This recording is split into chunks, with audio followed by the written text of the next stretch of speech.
ನಮಸ್ತೆ ಸ್ನೇಹಿತರೆ, ಶಕ್ತಿ ಚಾನಲ್ಗೆ ಸ್ವಾಗತ. ಹೇಗಿದ್ದೀರಾ ನೀವೆಲ್ಲರೂ ಚೆನ್ನಾಗಿದ್ದೀರಾ ಅಂತ ನಾನು ಭಾವಿಸ್ತೀನಿ. ಇವತ್ತು ನಾನು ಮಾಡಿ ತೋರಿಸ್ತಿರೋ ರೆಸಿಪಿ ಮಕ್ಕಳಿಗೆ ಇಷ್ಟ ಆಗೋಂಥದ್ದು ಪನ್ನೀರ್ ಪರೋಟ ಮಾಡೋದು ಹೇಗೆ ಅಂತ ತೋರಿಸ್ತೀನಿ. ಇದನ್ನು ಲಂಚ್ ಬಾಕ್ಸಿಗೆ ಕೂಡ ಕಳಿಸ್ಬೋದು, ಇಲ್ಲ ಬೆಳಗ್ಗೆ ತಿಂಡಿ ಕೂಡ ಮಾಡ್ಕೋಬೋದು. ತುಂಬಾ ರುಚಿಯಾಗಿರುತ್ತೆ ಮತ್ತು ಸುಲಭವಾಗಿ ಕೂಡ ಮಾಡ್ಕೋಬೋದು. ಇದು ಹೇಗೆ ಮಾಡೋದು ಅಂತ ನಾನು ತೋರಿಸ್ತೀನಿ. ಅದಕ್ಕೆ ಮುಂಚೆ ಯಾರು ನನ್ನ ಚಾನಲ್ನ ಹೊಸ್ದಾಗಿ ನೋಡ್ತಿದ್ರೆ ಪ್ಲೀಸ್ ಸಬ್ಸ್ಕ್ರೈಬ್ ಮಾಡ್ಕೊಂಡು ನೋಡಿರಿ ಮತ್ತು ಬೇರೆಯವ್ರಿಗೆ ಕೂಡ ಶೇರ್ ಮಾಡಿರಿ. ಈಗ ನೋಡಿರಿ, ಕಟ್ ಮಾಡಿ ತೋರಿಸ್ತಾ ಇದ್ದೀನಿ. ಎಷ್ಟು ಪದರವಾಗಿರುತ್ತೆ, ತುಂಬಾ ರುಚಿಯಾಗಿರುತ್ತೆ. ಎಲ್ರಿಗೂ ಕೂಡ ಚಿಕ್ಕವರಿಂದ ಹಿಡಿದು ದೊಡ್ಡವರೆಗೂ ಎಲ್ಲರೂ ಕೂಡ ಇಷ್ಟ ಆಗುತ್ತೆ. ಈಗ ನಾನು ಪನ್ನೀರ್ ಪರೋಟನ ಹೇಗೆ ಮಾಡೋದು ಅಂತ ನಾನು ತೋರಿಸ್ತೀನಿ. ಅದಕ್ಕೂ ಮುಂಚೆ ಯಾರು ನನ್ನ ಚಾನಲ್ನ ಹೊಸ್ದಾಗಿ ನೋಡ್ತಿದ್ದೀರಾ ಪ್ಲೀಸ್ ಸಬ್ಸ್ಕ್ರೈಬ್ ಮಾಡ್ಕೊಂಡು ನೋಡಿರಿ ಮತ್ತು ಬೇರೆಯವ್ರಿಗೆ ಕೂಡ ಶೇರ್ ಮಾಡಿರಿ. ಈಗ ನಾನು 400 ಗ್ರಾಮ್ ಗೋಧಿ ಹಿಟ್ಟು ತೊಗೊಂಡು ಉಪ್ಪು ಹಾಕ್ಬಿಟ್ಟು 2 ಚಮಚ ಎಣ್ಣೆ ಹಾಕ್ಬಿಟ್ಟು ಕಲಿಸ್ತಾ ಇದ್ದೀನಿ.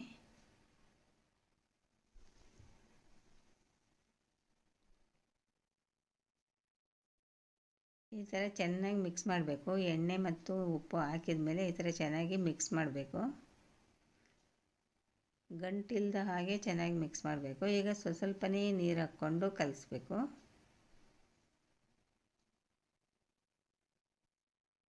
ಈಗ ನಾವು ಚಪಾತಿ ಹಿಟ್ಟು ಕಲಿಸ್ತೀವಲ್ಲ ಅಷ್ಟು ಅದಕ್ಕೆ ನಾವು ಕಲಿಸ್ಬೇಕು. ಚೆನ್ನಾಗಿ ನಾದಬೇಕು. ಇವಾಗ ನಾನು ನೋಡ್ತಾ ಇದ್ದೀರಲ್ವ, ನಾನು ನಾದನ್ನು ಈ ಥರ ನಾದಬೇಕು. ಚೆನ್ನಾಗಿ ನಾದಿದ್ರೆ ಸಾಫ್ಟಾಗಿ ಬರುತ್ತೆ ಪರೋಟ. ಇವಾಗ ನೋಡಿ, ಇಷ್ಟು ಸಾಫ್ಟಾಗಿ ನಾನು ನಾದ್ಬಿಟ್ಟು ಇವಾಗ ನಾನು ಒಂದು 30 ನಿಮಿಷ ನೆನೆಯೋದಕ್ಕೆ ಬಿಡ್ತೀನಿ.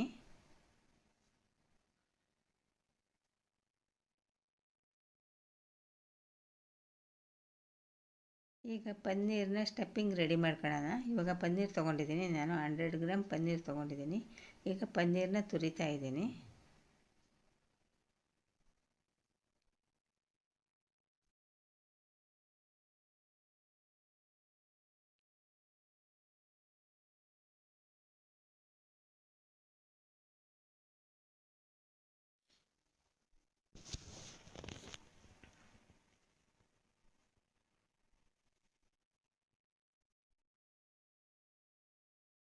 ಈ ಥರ ಪನ್ನೀರನ್ನ ನಾನು ತುರಿದಿಟ್ಟಿದ್ದೀನಿ. ಈಗ ಅದನ್ನು ಒಂದು ಬೌಲಿಗೆ ತೆಗೆದು ಹಾಕ್ತಾ ಇದ್ದೀನಿ.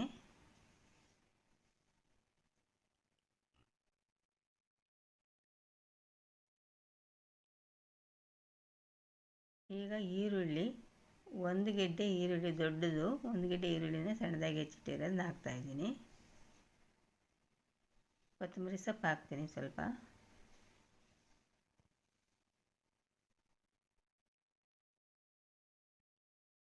ಹಸಿರು ಮೆಣಸಿನ್ಕಾಯಿ ಹಾಕ್ತೀನಿ. ಶುಂಠಿ,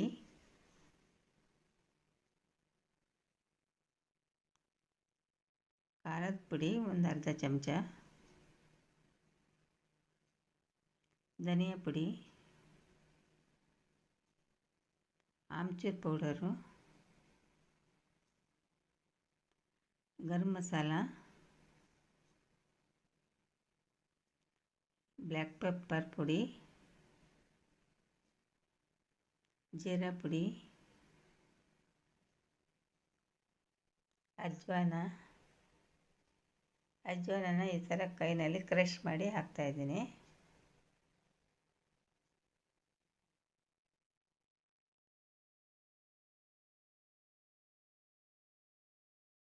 ರುಚಿಗೆ ತಕ್ಕಷ್ಟು ಉಪ್ಪು.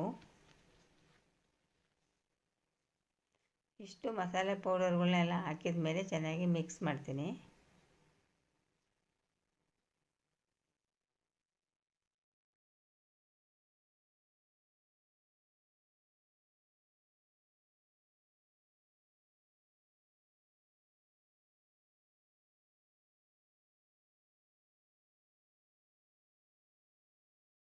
ಈ ಥರ ಕೈಯಿಂದ ಚೆನ್ನಾಗಿ ಮಿಕ್ಸ್ ಮಾಡಬೇಕು.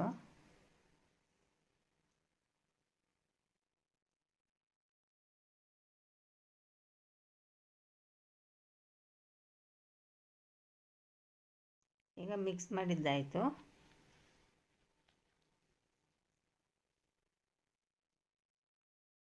ಇವಾಗ ನಾನು ಕಲಸಿಟ್ಟಿರೋ ಚಪಾತಿನ ಹಿಟ್ಟನ್ನ ಮತ್ತೆ ನಾದ್ಕೊತೀನಿ.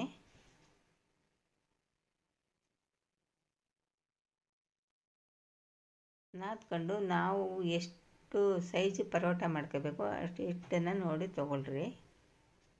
ದೊಡ್ಡ ಸೈಜ್ ಮಾಡ್ತೀರ ಚಿಕ್ಕ ಸೈಜ್ ಮಾಡ್ಕೊಳ್ಳೋದ ನೋಡಿಕೊಂಡು ತೊಗೊಳ್ರಿ. ನಾನು ಈ ಬಾಲಷ್ಟು ತೊಗೊಂಡಿದ್ದೀನಿ, ಅಂತ ಚಿಕ್ಕ ಬಾಲಿನಷ್ಟು ಉಂಡೆನ ಮಾಡ್ಕೊಂಡಿದ್ದೀನಿ. ಈಗ ಹಿಟ್ಟನ್ನು ಹಾಕ್ಬಿಟ್ಟು ಗೋಧಿ ಹಿಟ್ಟನ್ನ ಉದುರಿಸ್ಬಿಟ್ಟು ಇವಾಗ ಲಟ್ಟಿಸ್ತೀನಿ.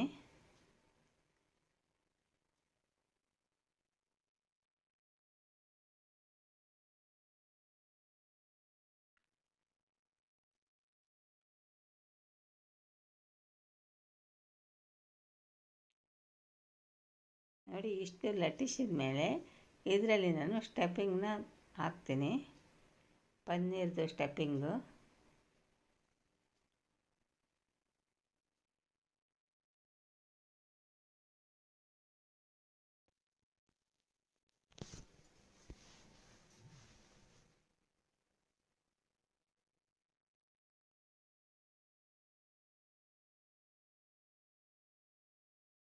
ಸ್ಟಫಿಂಗ್ ಹಾಕಿದ ಮೇಲೆ ಈ ಥರ ಫೋಲ್ಡ್ ಮಾಡಬೇಕು.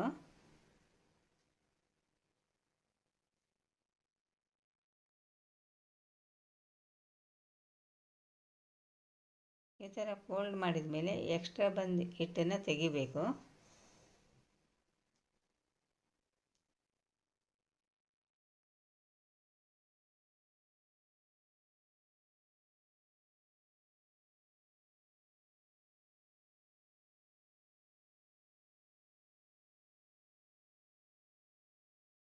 ಇವಾಗ ಲಟ್ಟಿಸ್ತಾ ಇದ್ದೀನಿ.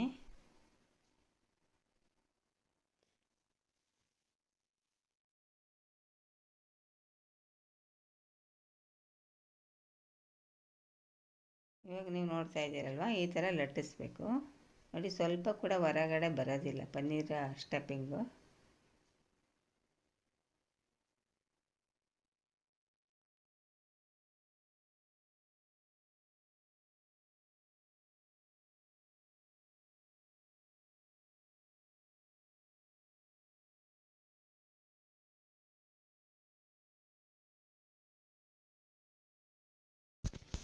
ಎಷ್ಟು ತೆಳ್ಳಗೆ ಬೇಕಾದರೂ ಕೂಡ ಲಟ್ಟಿಸ್ಕೋಬೋದು, ಆದರೆ ಸ್ವಲ್ಪ ಇದು ಪರೋಟ ಸ್ವಲ್ಪ ದಪ್ಪ ಇದ್ರೇ ಚೆನ್ನಾಗಿರುತ್ತೆ.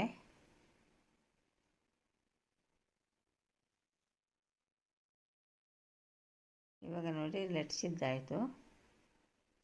ನೋಡ್ತಾ ಇದ್ದೀರಲ್ವ, ನಾನು ಇಷ್ಟು ದಪ್ಪ ಲಟ್ಸಿದ್ದೀನಿ. ಈಗ ಹೆಂಚು ಬಿಸಿಯಾಗಿದೆ, ಸ್ವಲ್ಪ ಎಣ್ಣೆ ಸವರ್ತೇನೆ.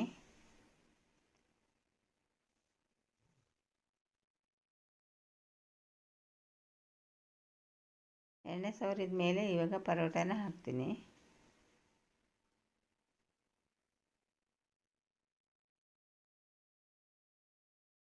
ಇವಾಗ ಅದರ ಮೇಲೆ ಎಣ್ಣೆ ಸವರ್ತೀನಿ.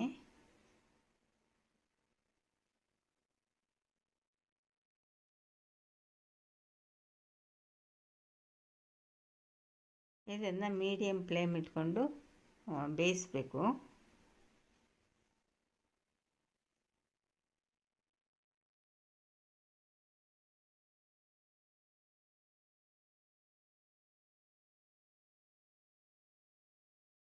ಇವಾಗ ಮೇಲೆ ಸ್ವಲ್ಪ ತುಪ್ಪ ಹಾಕ್ತೀನಿ.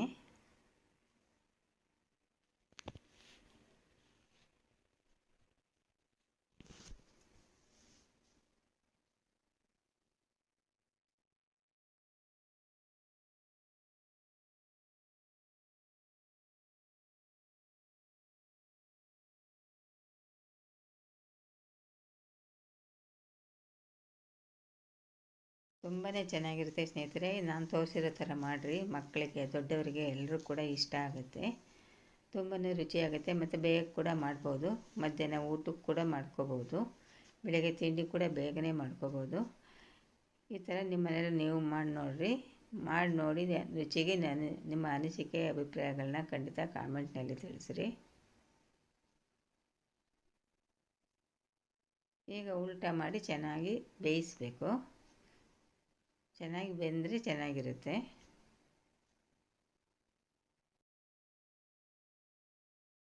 ನೋಡಿ, ಪರೋಟ ರೆಡಿ ಆಯಿತು.